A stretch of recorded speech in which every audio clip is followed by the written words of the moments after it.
Right. Hello, everybody. Hello.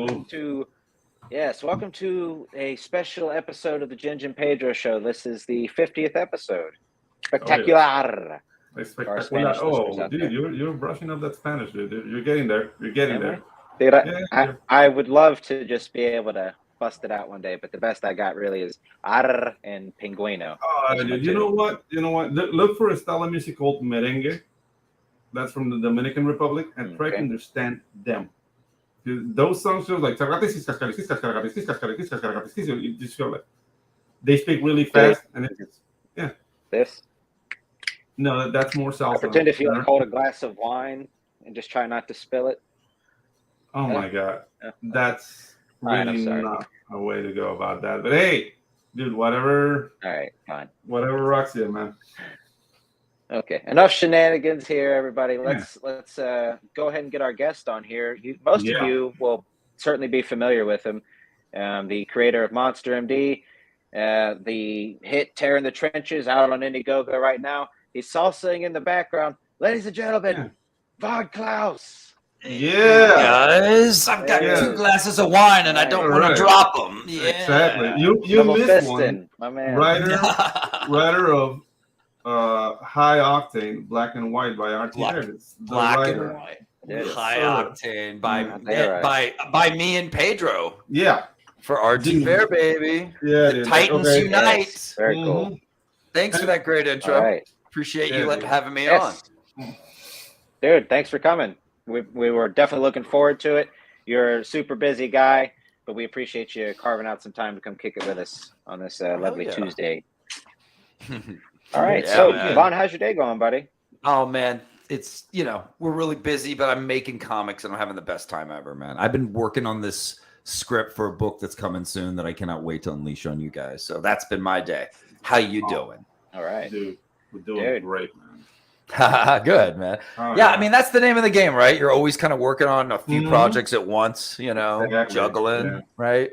So that's what I've been doing, and finishing up Tearing the Trenches because the lettering's pretty much getting this. We're doing something a little special with sound effects, and Eric Weather's doing hand done stuff, and we're doing something cool on splash pages that's kind of epic too.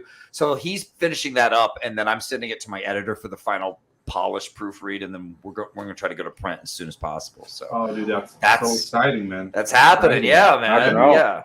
Oh yeah. Hell yeah. Yeah. Hey, what's up, baby? Pumps back. Good stuff. Yeah. What's up, gang? What's up, Thanks for coming by. The regulars coming in. Cool.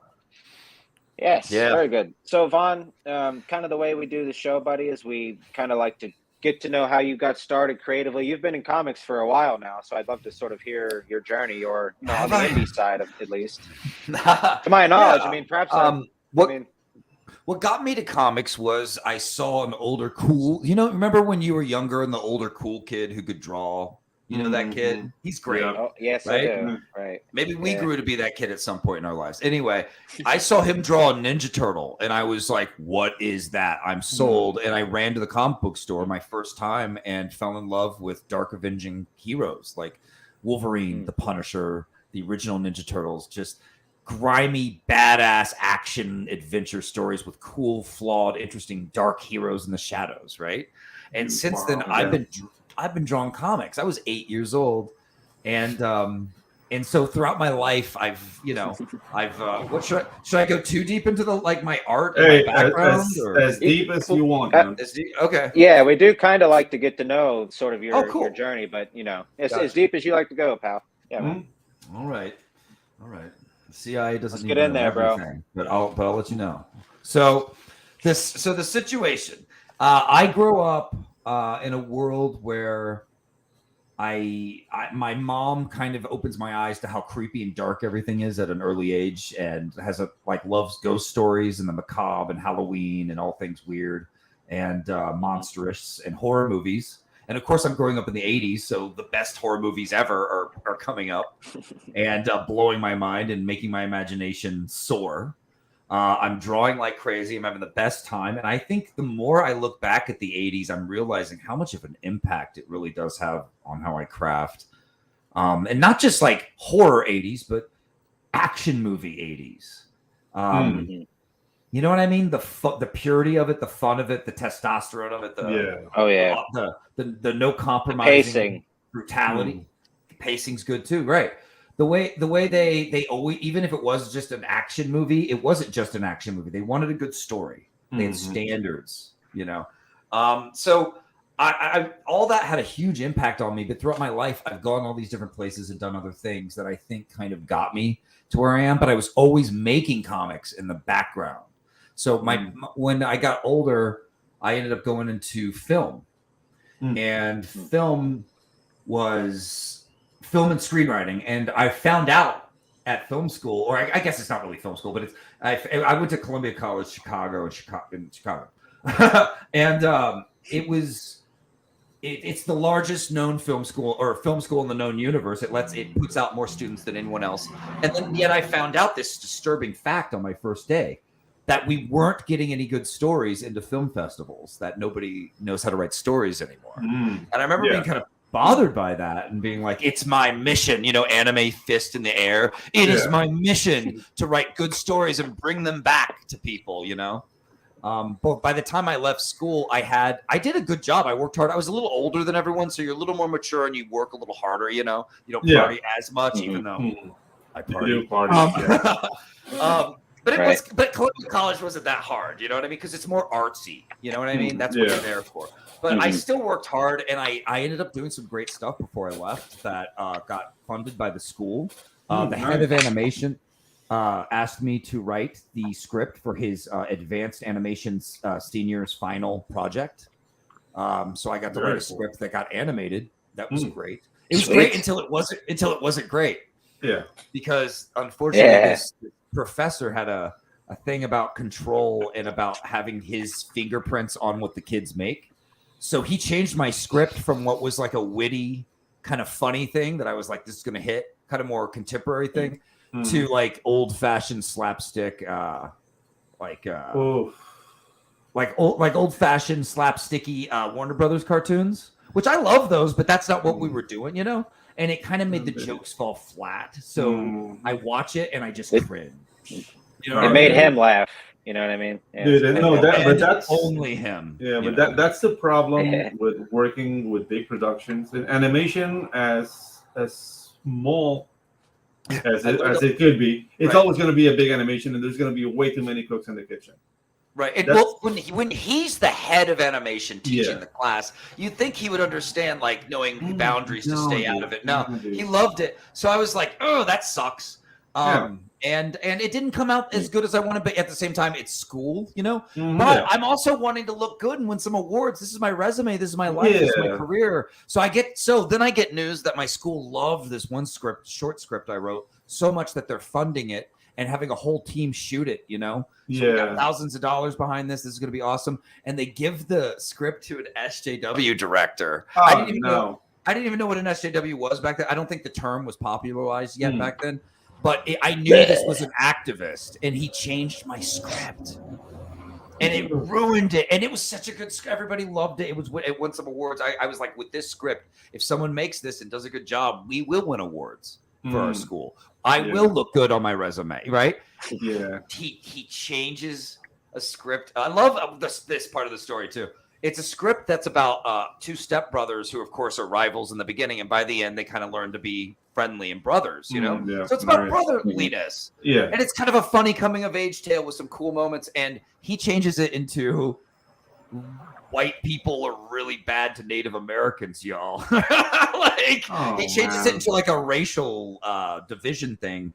And I'm like, the opposite. That's like the opposite of what I wrote, isn't it? Anyway. So that got ruined. So by the time I get out of school, I had all these high hopes and aspirations that just kept getting stepped up by people who it's not their place. You know, like, how are you messing up my work? The only place I ever had control and power was comics, where no one else can touch it, right? And I get to make it my way on my terms. So I'm always back to comics. Yeah. And don't touch me. I'm doing comics. Yeah, you won't be touching comics, man. That's safe.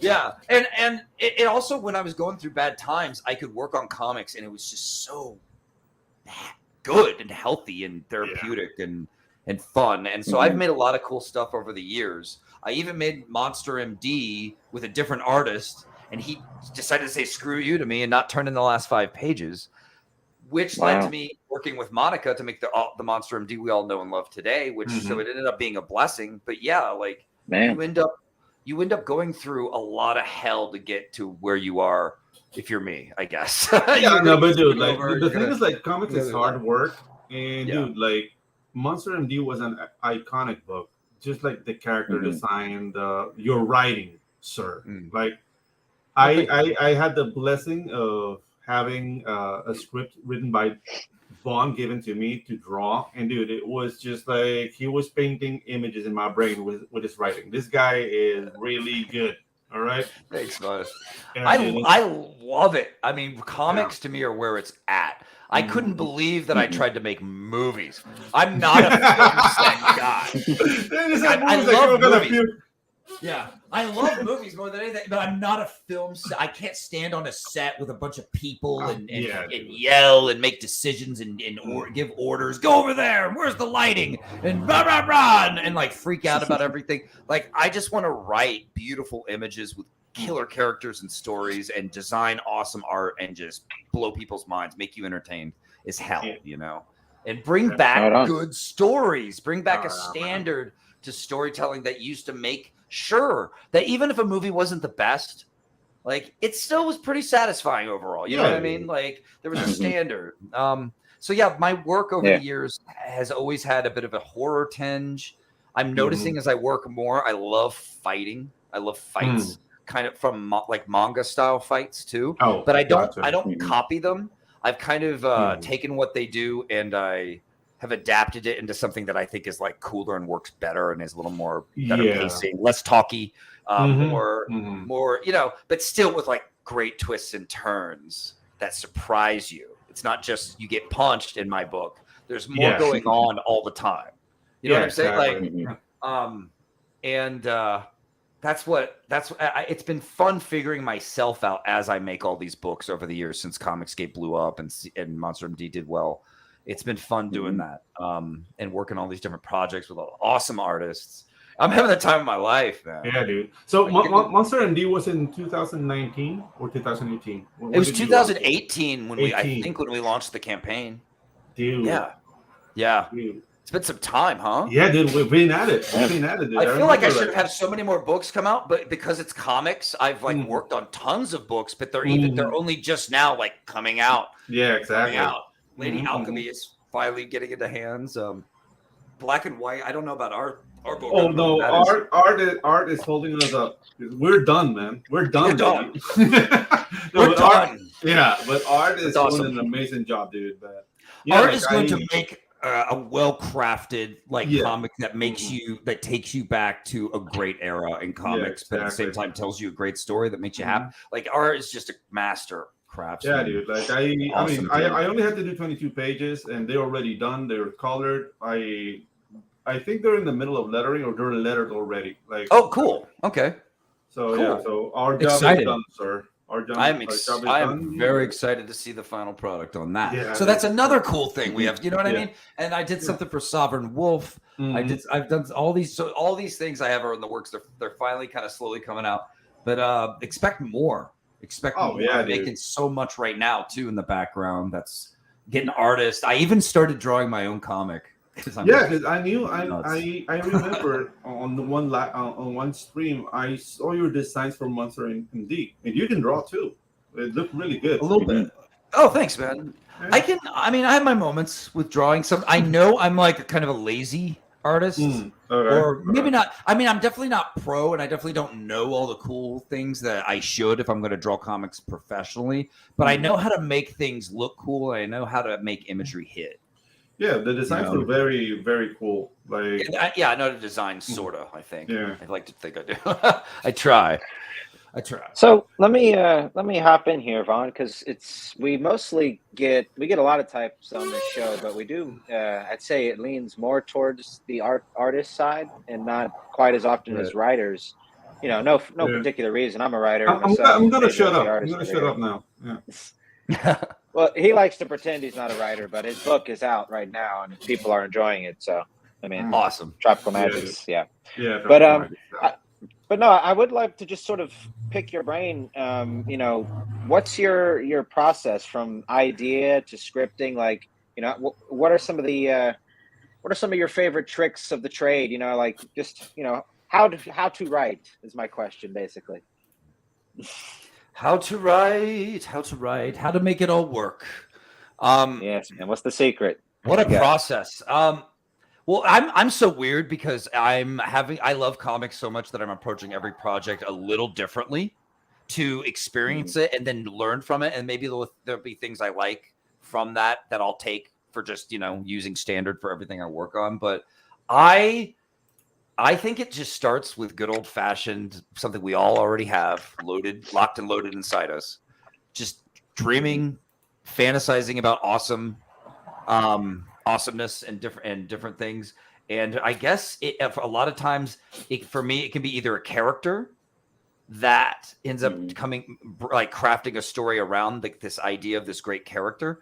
Other times it's just a what if or just an idea that keeps eating at me. And then it starts building itself in my mind. Before I know it, I'm sitting down and writing what I start with. And what I always start with is a simple notebook file, like a text file, plain as it gets. And I just start filling it with all the ideas, all the imagery. Even if it's like an idea for just a cool one-liner or cool fight scenario scenes, it's all loose, and it's allowed to be loose because we're starting with just like wet clay, right? We haven't. That's why they call this craft, because you're carving the way you create. In a way, you're carving everything into this nice form of visuals and story and people talking that takes people into a new world and entertains them. So you start with the wet clay of just all this. It's almost like just a mass of mud, right?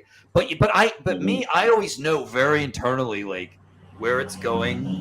You know what I mean? For a while, and after I do that idea jamboree session for a while, you know, I start, suddenly something happens, and I start writing a step-by-step outline. I'm like, bullet point. This happens. Sometimes in order to, before the outline though, I've noticed I am starting to try to get to know my characters for a while too, and live in their world for a while and ask myself questions about it. And because the better you know your characters, that's going to drive that's going to drive your story. If you don't know your characters, but you just come up with a cool idea, you're going to find yourself hitting a lot of blocks. Because you're not going to know what your characters' desires and motivations and or just even the weird things that make them tick. You know what I mean? So you need that your character to be seen as kind of like a fuel for your story. So I get to know them for a while I'm jamming out on the, you know, the notes and all the ideas on the idea thing. But then it does start to turn into me refining and doing that, like I said, the bullet points where the characters start driving this tale. And if I'm doing my job right, I'm not necessarily sitting there thinking hard. I'm just kind of letting the characters kind of lead it. And I can always change it. That's the thing. You're always carving and refining and changing and editing, throwing stuff out, you know, adding stuff. It ends up becoming an outline over time, which I turn into 3-act structure. That's kind of like the Hollywood screenwriter in me. I utilize 3-act structure. I don't freak out about it, and I'm not as stern about it as I used to be. I used to be very stern with structures and stuff. I let it be a little loose. I mean, it's still 3-act structure, but it's, how do I do it? I don't sweat it as much. I have I've done it so much. I have an instinct now for like when our twists and turns need to happen in the story. So, so I end up making this 3-act structure as if I'm making a screenplay in a way. For any story, this could be a 20-pager, but this could also be like a 200-pager, you know? Hell, even one page of a comic, if you think about it, if you want it to stay interesting to the reader, that's even a little miniature 3-act structure within that page, telling a little mini story that's hopefully going to have enough tension and interest to make you want to keep going. So yeah, I end up getting this 3-act structure out, and then I pull out my screenwriting software for comics that I got. It's really cool. It's called Superscript, and it helps format as you go. So I don't have to worry about formatting. I don't like to format. That's a headache. I want to write and be creative, man. So I end up writing I end up writing in a really good, solid comic book script format that's formatted correctly to where people love it, like artists love it, and that makes me happy because that's another thing I do in terms of a tip I can give you in terms of creating. Make it as fun for your artist as it was for you to write it. Make it easy on them.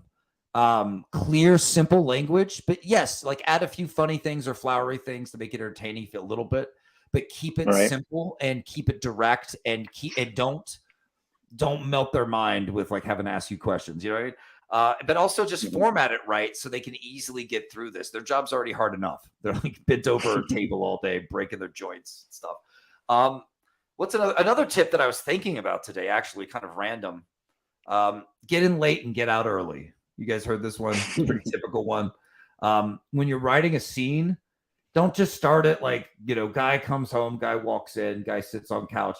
Like cut to where action's about to start and get us there, because that creates that gives that pace. And then getting out early, that means, that's the part where you when to finish the scene and you don't let it drag. We have our conclusion or our setup for a question in the viewer's head. We're going to move on to the next one. Get out, move on, man. The more simple you keep things, the better people respond. And so it's just a good rule of thumb I also go by. I've just been talking a lot, sorry, but I could go on forever. Bro, this has been great. Yeah, this is awesome, man. Yeah. Talking. All right, great. I could do that all night. So what else do I do? Yeah. Okay. So then you get your 3-act structure, and then that's what I like to go through and I do my edits. And it's like about refining, making it better, seeing what's like unneeded. Another tip I can give that's been helpful for writing fast is not sweating the dialogue and just starting. And it also makes for strong imagery, but just start with your images. Don't do a version of the story with no dialogue first and see if it works. See if it holds true image wise. And then your dialogue is like that extra spice that like puts it all together and makes it, even more interesting and makes it work even better, because I just think that's a good way to do it. It's almost like you're doing the Marvel method on yourself after you've, just set up the images. Right. It's actually kind of fun too, because if I write like a panel one, guy pulls out sword, and then I'm trying to think of a cool line for him, I might be sitting there for a while. And when you're sitting there for a while as a writer, you might start to feel tired. You might start to get bored. You might get annoyed by the tedium. And then before you know it, you're on Twitter, you're on YouTube. Oh my God, 2 hours have gone by. You just watched some like kid play Fortnite for 2 hours on YouTube. This is ridiculous. What are you doing? You turn that off. You're like, I'm not going to waste more time. This is bullshit. But no, instead, like you get to the, you don't worry about a line. You make sure the imagery's strong. You move on, and then I've noticed this when I go back later to put in Marvel method style, my dialogue is better because it's more short and terse because I'm just doing a dialogue pass now. So I'm just trying to move through it. So you have that good pithy comic dialogue instead of like some guy pulling out the sword and be like, so you want to fight? How well, what if I want to fight back with this sword? What do you think? You know what I'm saying? You want, I noticed if I do the dialogue while I'm doing the panels, it might be a little too wordy. So yeah, that's another advantage of going back later and just trying to do a dialogue pass by itself. Focusing on imagery by itself is good, is healthy. And then focusing on dialogue by itself is a healthy thing. So I kind of do something similar myself, actually. Cool. Just as I've been developing, as far as I wouldn't call it out of laziness, but certainly out of the same thing happens to me when I hit as a writer. I just want to keep going and going and going. And when typically as I'm writing, I kind of know what the characters are going to say, but sometimes you do have to kind of figure it out. And if it does take more than, however long, I don't want it to slow me down because it does sort of chip away at your energy and you just want to keep going and going. So yeah, I'll just skip past the dialogue and in my head, as long as I can reread, I know I pretty much wrote the panel right. If I can reread the panel and say, yes, I remember exactly where I was at. You know what I mean? Right. Exactly. So it makes it easier to go back in and fill it in. I'm always surprised when I do my redraft of my dialogue, how many lines are just terrible, like on the nose dialogue.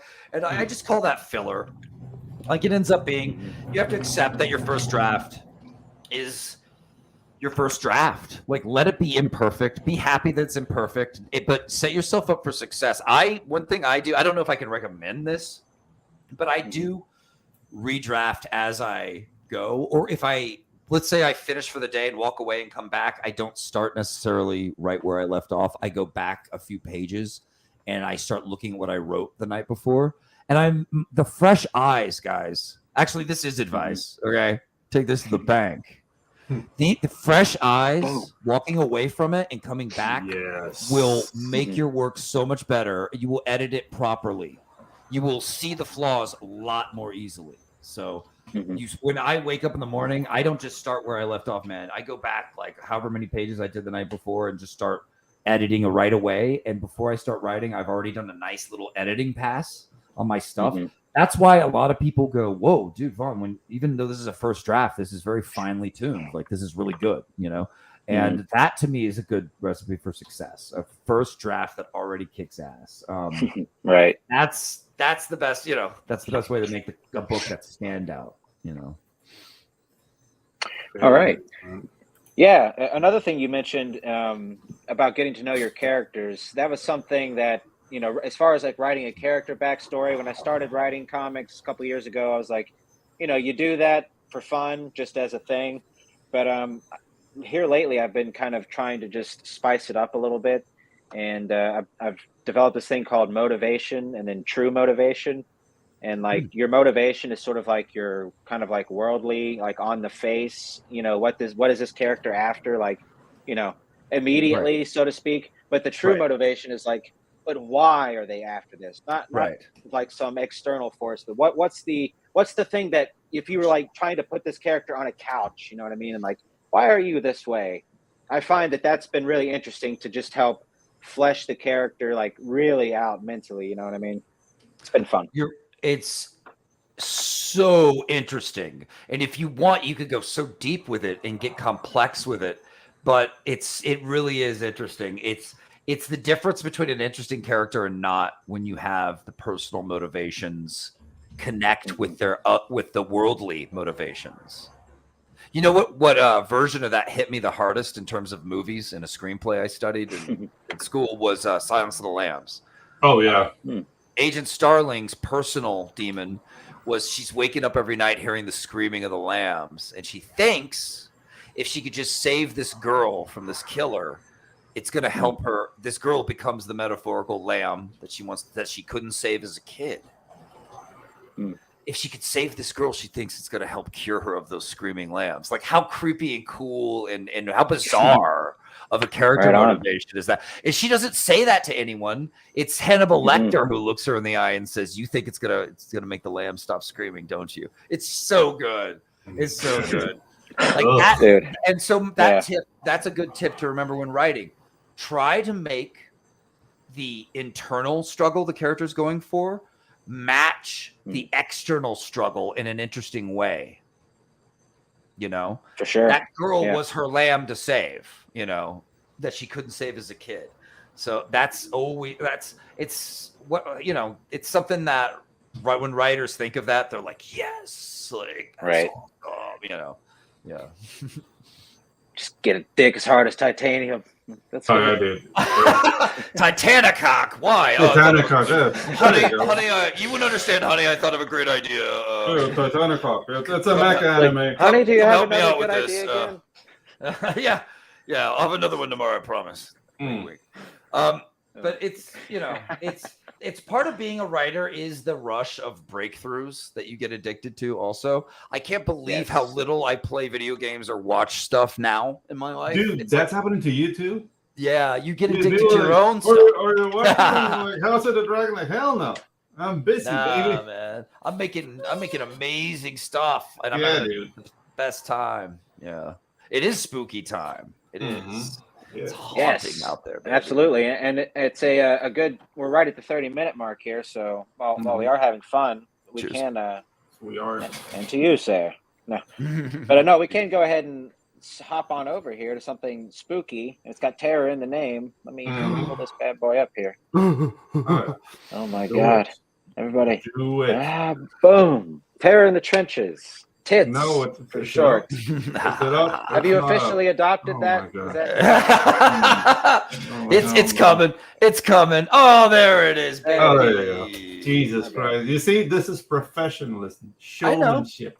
I know. Yeah. We're gonna make it work, baby. So I loved her in the churches so much that I had to do a campaign. I was just making it for love of Black Terror and wanting to give him this old Golden Age character, a story worthy of the badassery, the untapped potential I saw in this amazing character who wasn't an amazing character. Like he should be, but he's not. And it's bugging me. And it's bugging me so much that what do? I start to create. I start to draw designs. I start to write little ideas down. Before I know it, it's turned into a beast of its own.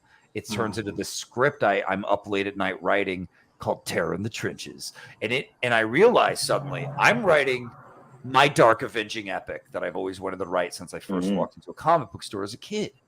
Yeah, this is awesome. Right. And I didn't still even then think, I'm going to do a campaign. Yeah, we're doing a campaign. To me, doing a Golden Age character is a very risky move for a comic book crowdfunding campaign. You are fighting an uphill battle with characters that a lot of people are asking, especially comic fans are asking themselves, why should I care? Hasn't this character been done before a million different ways? Isn't this character old news? I wanted to fight that and say, yes, but there's so much you never saw there's so much potential to make him into something cooler than what's on the shelves today that can compete. I think he deserves it. When I saw I love horror stuff. I love, punky stuff, and I love superhero stuff. And when I saw Black Terror and then read up on him and realized there really wasn't that much cool stuff on a character in all black with the skull and crossbones and just a badass look, I was like, man, they don't know what they're doing. And when I read it and he was kind of like a piratey type superhero, I was like, no, he doesn't even come in on a cool ghost ship or do anything cool or rad or piratey. He's like he's a pharmacist, he's a pharmacist. Doesn't even have a peg leg. Yeah. That shoots off or something cool. No. Yeah, dude. Nothing like that. So I was just like, they don't know what they're doing. I know what I'm doing. He's a World War II. He was made in World War II to murder Nazis. In Black Terror's day, he was the Punisher of his day that people went to if they wanted to get a book where someone was murdering the Nazis left and right. You bought Black Terror, right? Put some hair on your chest. Yeah, dude. That's right. And so I took him back to his roots, man. I took away the machine guns that we would see him use.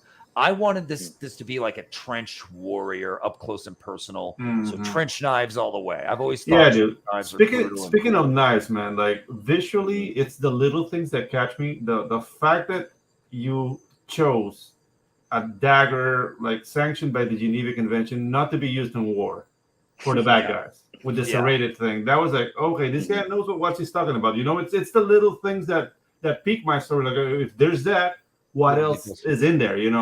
Right. So, dude, like this project, I'm waiting excitedly. I'm just. Thanks, man. Oh yeah. Yeah. When I went to I live right by like a flea market spot here in my town, and I went to it and saw a trench knife. And when I love looking at old stuff, and I pulled it out the blade, and it was serrated in a really horrifying way. And the guy's like, "Do you know what that's about?" And I said, "No." And he told me all about how it's illegal. It was illegal, and if we caught a Nazi in World War II with this, we just shot him. We didn't take him prisoner because these were made illegal in World War I for being too brutal, too horrific, too much. They pull out your guts. People tried to claim that it was for being able to saw through trees, but nobody saw through a tree with that. No, they were sawing through bones. They were sawing through your bones, and they liked it. And that it was to intimidate too, of course. And so that makes an appearance. And in fact, to me, it was the perfect weapon of the bad guys.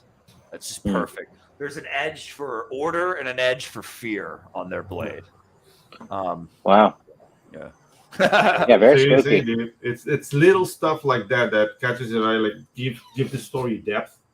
Because this is based on reality, man. Even though you see like fantastical things, look at that, man. When I saw that, like, yeah, this is a book for me. Oh yeah, it's real, dude. It's real. Like I had to incorporate reality with the fantastical in a way that told an awesome story, and it just worked out great. By the time I finished the cast for this, designing them and everything, I realized, and I had Monica draw it, and you'll see those awesome character designs. Yeah, right there. I realized we had something that could be crowdfunded. It could be a hit. And so here we are now. So yeah, I just had so much fun doing this. I brought in Lady Satan, another Golden Age character who got her husband murdered by Nazis. And so she went on the war path against them. Right on. Perfect combo. Aren't they great? Like there's something about they just work, right? They just work. Yeah, she was originally show up in a red cloak, shoot them, stab them, kill the Nazis, leave character. Pardon me. But then later they don't even know, one even knows what happened, but someone changed her into a mystic with magical powers. So Lady Satan has had different versions of her throughout the years as well. I combined mystical powers with gunplay and made a gun witch because I've always wanted to make a gun witch character who's very agile. Yeah, the name is too cool. Like I had to do it. Yeah. And she's so perfect for it. She's just too perfect. So yeah, she ends up becoming this very acrobatic, badass Avenger. And she also explores the themes of vengeance, just like Black Terror. She's very violent and loves killing Nazis, man, because they firebombed her husband. She watched his face melt off right in front of her. Man. He gets. My goodness. Yeah, and you get to see some little hints about that in the story too. Everybody, even bad guy characters, will get a very brief kind of like, hey, there's some more details about him that you didn't know that are going to kind of blow your mind, like very brief moments that are very cool in this story. I think people are going to dig that because what I knew was if I'm going to go fight this uphill battle with Black Terror to make him cool, he needs the best cast of villains around. Yeah. So I designed villains that I thought would be perfect with him. I do have a question here for you, real quick, if I may. How come you and the artist settle for a vertical reading order of the comic? It's like you're drawn downwards of the page. Has it been a conscious effort to do that, or is it influenced by Jake Twister? Shout out, Jake. Oh boy. What does he mean? Am I? I don't know if I understand. Elaborate, Jake. Is he talking about because I think he might be. I think I know what he's saying. He's talking about the wide framey presentation that is he talking about like how it's a lot of the frames are just wide. Probably. I was going to ask. I'm at a loss too. I'm at a loss. He might mean it's this wide frame treatment. Monica wanted to approach it with these wide frames, and it looks great. I like it. Yeah. I like the way it tells the story in a way that I don't know. I like that question though, because the downward idea, I never really thought of that because I'm hoping that your eyes are at least still scanning left and right instead of the storytelling. But the storytelling is sounding. Right, but maybe maybe it's something that is fitting because this story is about Black Terror going downward mentally into kind of darkness. He's going into the trenches to fight, but he's losing his mind and remembering his past and reflecting on that as he, fights these villains that are villains that he kind of knows. And as the story progresses, he's putting it together, and we're learning more about it. Dude, that like Terror Cave, I don't know how you call his like den. That design is awesome, man. Right, oh yeah, his trench coat thing. Yeah, I don't know how you call that. The Terror Cave. What? He takes his trench coat from the war and he puts it over his shoulders and just wears it as like the stand-in cape. Oh, yeah, cool. Instead of being a cape. I wanted to get rid of the cape but still, it is a cape. I mean, it's capey. It gives you that superhero feel while being like black and leathery and evil.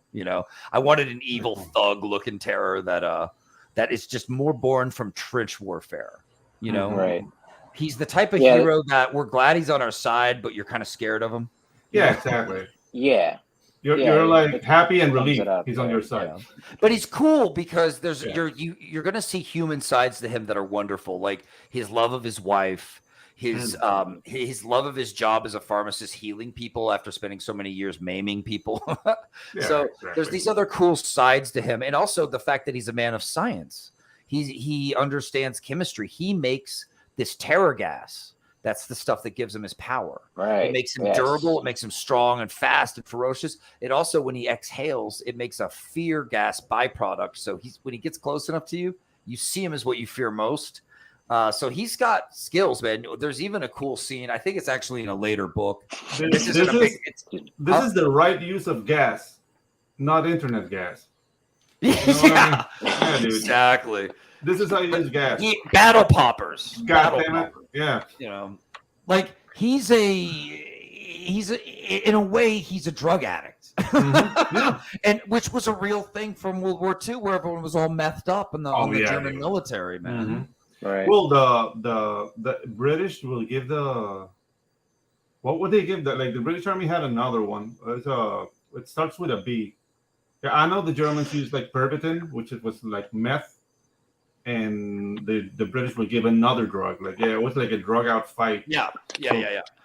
We were hopping ourselves up and fighting, and Blitzkrieg was really the meth krieg, and Black Terror's doing it too. And the gas is so interesting in this because the addiction of it is not, it gets me so high. In this story, of course, it's like the power of it, the fact that he feels more safe in a New York neighborhood if he can pop it and then patrol when his wife is going, hey, I thought we were done with this, and then he'll come home late at night and he'll have the gas on his breath like an alcoholic would have alcohol. Oh man, he'll be like, I smell that on you, man.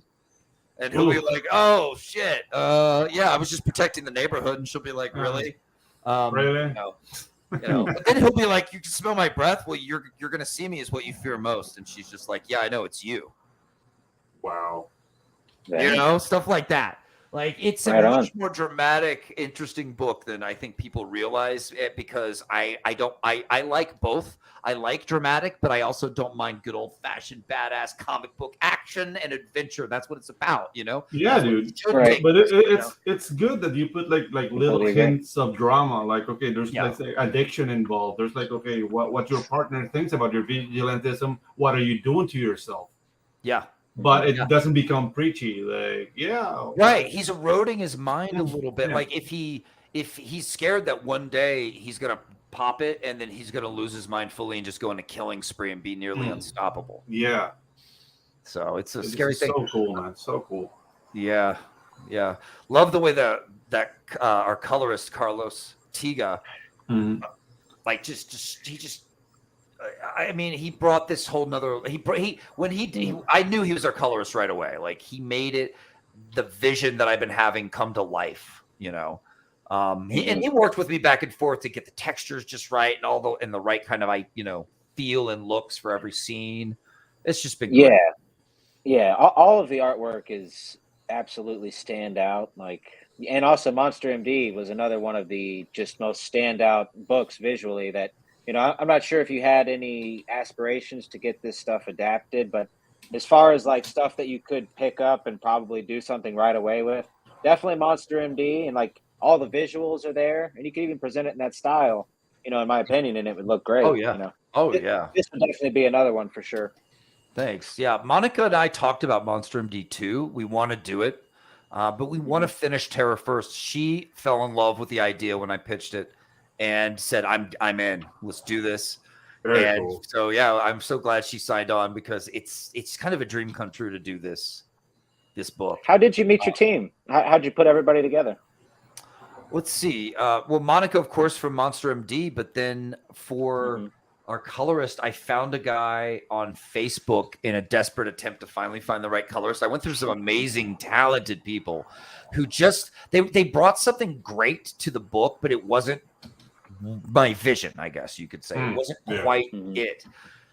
And then I saw him and I said, dude, I would love for you to do a test page, but I kind of think you're going to be it. And it turns out he's an artist that I've been wanting to work with for a while, and I didn't realize it when I first hired him. He did colors on a book called Grom Galactic Rodents of Mayhem. Have you guys heard of that one? No, but I love the name. Isn't that a great name? Grom. You should look for Grom on Twitter or whatever or YouTube. But it's a great book, great art, great in the colors, man. Just phenomenal work. And he was one of those colorists where I went, man, I want to work with him, but I bet I'll never get to. So I'm randomly looking for a colorist and message this guy who looks good. I just don't realize it's my Grom guy. And he says yes right away. And he's the coolest dude. It turns out, like, he jams in rock bands. He's awesome. Oh, awesome. Fuck yeah. And then he was just the right guy from the start for this book. And of course, Eric Weathers, my letterer, is my go-to letterer for all my projects. Like this especially, and I said, dude, could you give me like hand done, more beautiful, artful sound effects, little thing? I think little things like that can make a big difference. And I was like, hell yeah, I'm on it. So he's doing that. And what else? I can't think of anyone else that I had to bring in. I brought in some other cool people who are making things like we have our Terragas vials.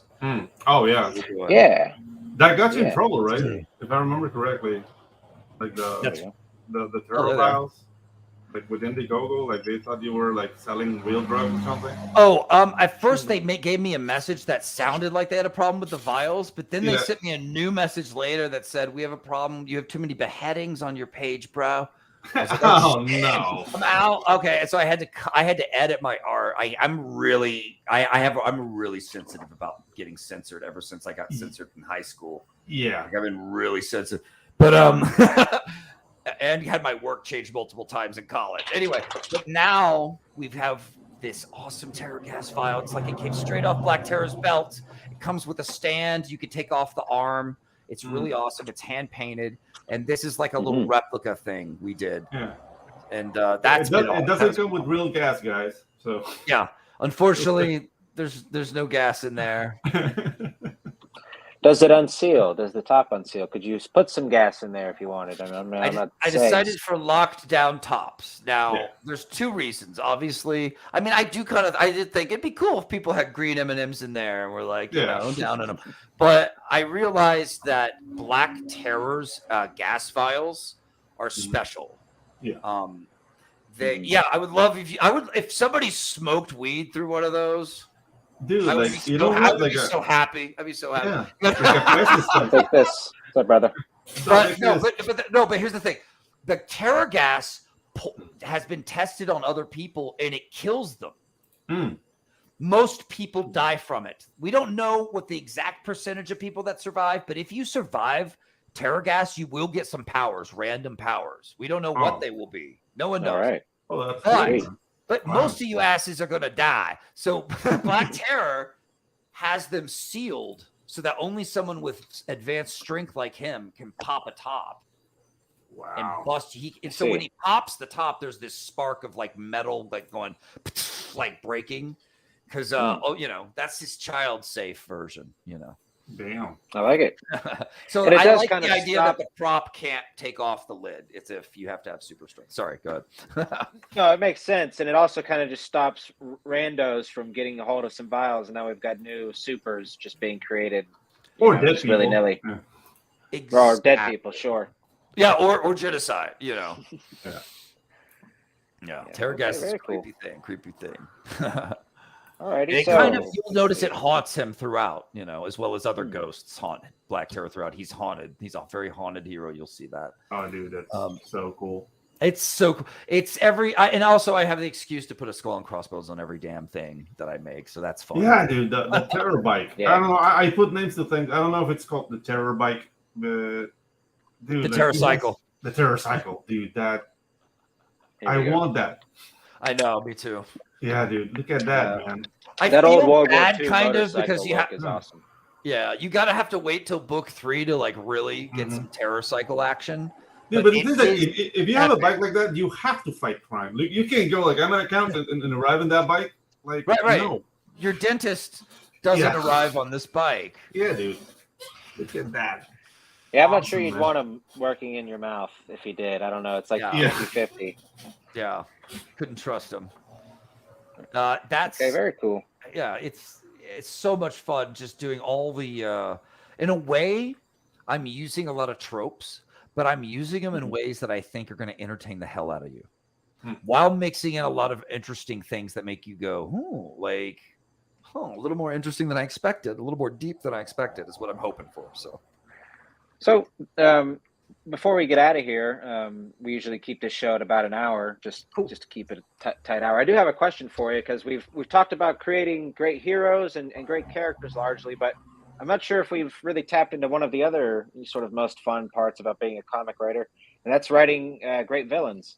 So do you have some stuff, just some tips you've picked up over the years to really help flesh out just a fun villain? Villains, when we let them be likable a little bit, let them be, and let them have something they care about that we can relate to, even if they're the biggest asshole in the world still, I love classic genocidal madmen, but I love to find out that genocidal madman, used to have a normal life, or used to have a kid he cared about that died, or used to something. But in the end, they say heroes are only as good as their villains. So make sure your villain, it's as if you're writing the book for him when you're focusing on him for a bit. Like almost as if you're writing your own story for him, even though you're not. But trust me, it's going to come out in his actions within your story against the hero. I love it when the hero and the villain have some sort of connection. I love it when, I don't know, a connection that's like kind of inevitable feeling in a way, if that makes sense. Where I don't know, where you're enjoying watching the villain at work as much as you are the heroes at work in separate scenes. I love that. I love that. I love it when the villain is able to steal the show a little bit too. So yeah, I mean, it's and at the same time, guys, I got to be honest with you. I don't have a bunch of tips for writing them, because I feel like I'm still. Oh, really? I feel like I'm still learning villains. Like, what is a really good villain? You know what I mean? I feel like I'm still learning a little bit. As crazy as that may sound. I mean, it's not crazy. I think we're all always learning, if we're being honest as Definitely. artists. Yeah, the world is trying to grow. Or else we're not going to grow, right? But exactly. I feel like I still need to understand what makes villains so appealing sometimes versus other ones that aren't as appealing. I mean, because I love that my villain in this, for instance, on the left here, you see Dr. Kaufenstein. Dr. Kaufenstein. Look at that name, man. Kaufenstein. Jesus. He's so awesome. He's an ex-World War II surgeon who has now become the new leader of this Black Reich.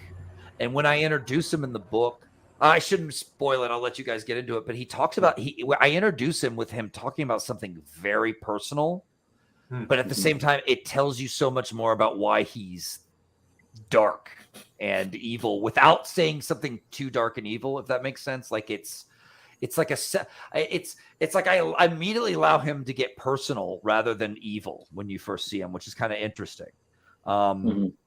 And he's a genocidal madman, but in his mind, he's completely rationalized it out.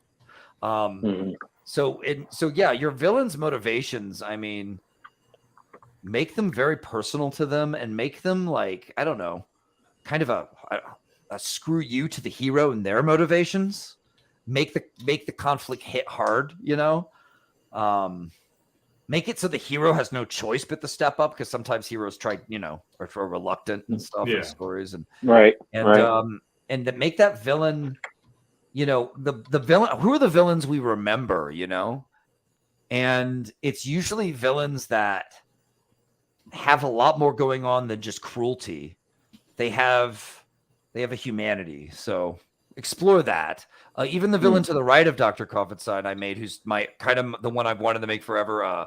An ode to Trapjaw from Masters of the Universe.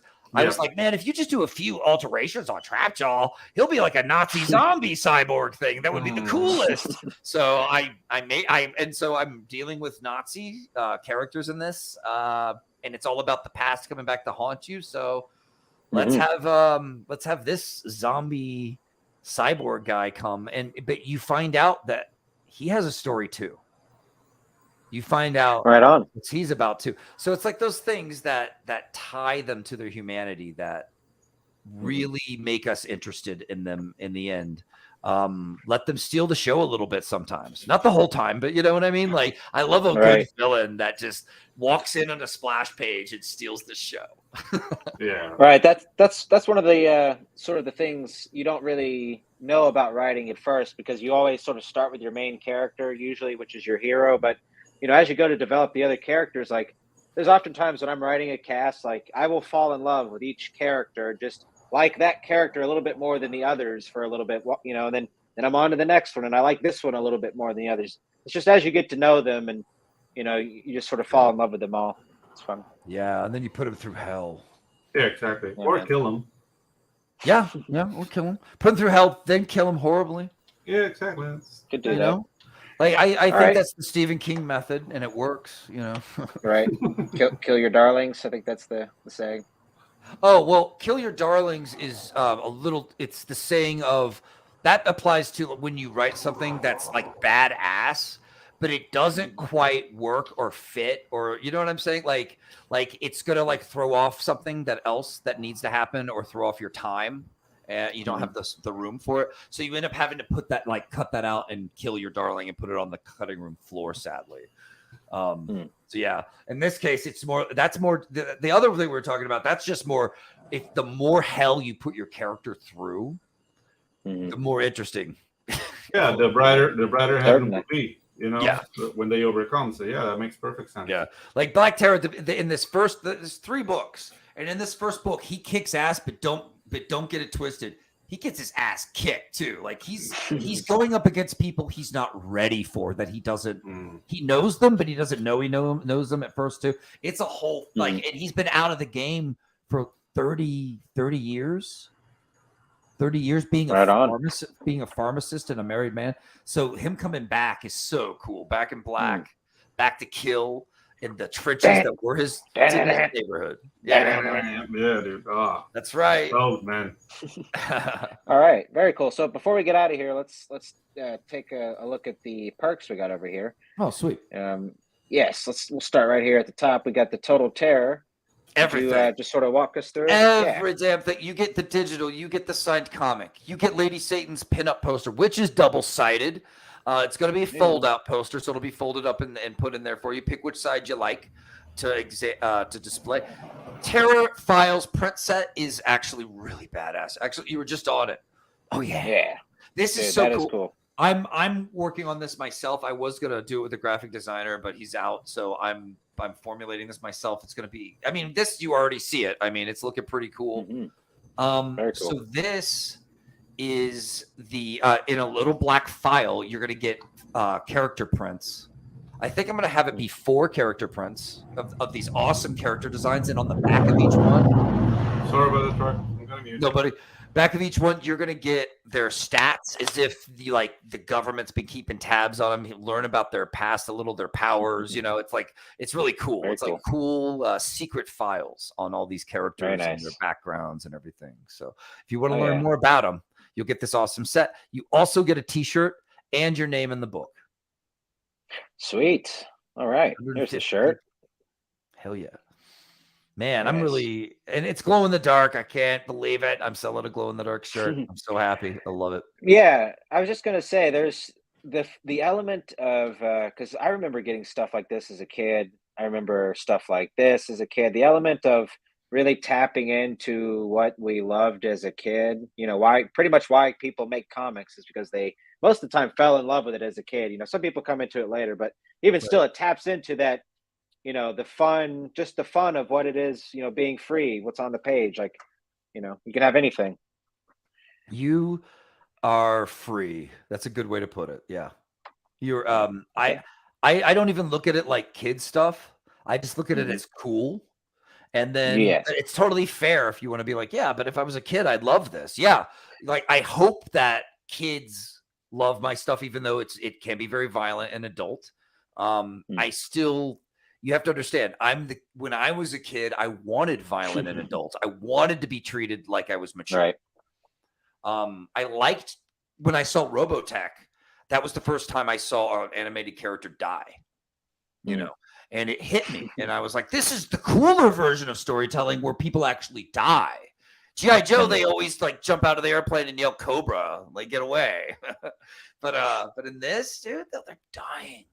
Anyway, so I'm hoping that, you know, the books like Monster MD, maybe this might be a little too violent for some kids. It's depending. Well, they'll still be able to be like, dude, this is cool as hell. There's probably likely some teenagers, you know, that would get into it and enjoy it. Like, you know, you can't really escape it. But also, like, I grew up reading Spawn and, you know, Batman. It's like stuff like that. Yeah. So Dude, it's definitely got the cool factor. The costume is iconic. The art looks awesome. So yeah, dude, this is doing it. This is a smash hit, man. Thanks, bud. Yes. I'm really proud of our team on this. They just killed it. As you can see here, we're almost to 80K. There's a beautiful Dan Lawless print that everyone will receive when we hit it. So we're working towards it. Hopefully we get there soon because I want to include that with everyone's stuff. They're calling How did he Dan do Lawless this? like the weapon merchant or something like. Huh? Is this all digital or? Yeah, like people are using Dan Lawless as like an arms race. Like they get. Yeah. Apparently, I had no idea there was a Dan Lawless Cold War going on behind the scenes of him just selling badassery to everybody like a boss. Yeah, like the boss that he is. So yeah, Dan. I asked Dan to do this, and he said, "Hell yeah!" In my opinion, this is like one of, if not the coolest looking designed character in CG. Yeah, dude. And I said, dude, yeah, I was like kind of taken aback. I was like, all right, I need you to draw this. And so, yeah, we worked on this idea of him, you know, being in the trench, you know, being under the block and being all the dead bodies of his neighbors and everything in ruins around him. That's not the full print, but you will get it. Hopefully, if we can get to 80K. Very cool. Yeah, I definitely suspect that will be the case. And man, this looks awesome. Do you know how Dan works? Is he fully digital or is this painted?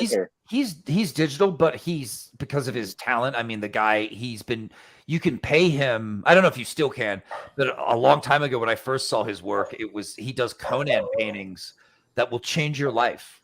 He does these Conan paintings, or at least he did. I don't know if he still does the hand done stuff. Well, I'm pretty sure they were hand done, and I wanted to commission a Conan from him. So still working up to that. Yeah, this is a really great piece. Love this arm. Just love the detail on the fingers. Like this is legit. Very nice stuff. Stunning. Alrighty, gang. I think this sort of sums it up right here. Terror in the Trenches is Bruce Timm on steroids. That's a hell of a. Does that do it? Does that do it for you? I think so. What do they call that? A byline or the blurb? Tagline? Of a blurb. Tagline? Oh yeah, a blurb would be better for sure. I think you know, Bruce Timm was one of my big influences growing up. So dude, it's an honor to get to make something that's even slightly like something he would do with Monica. She killed it on this.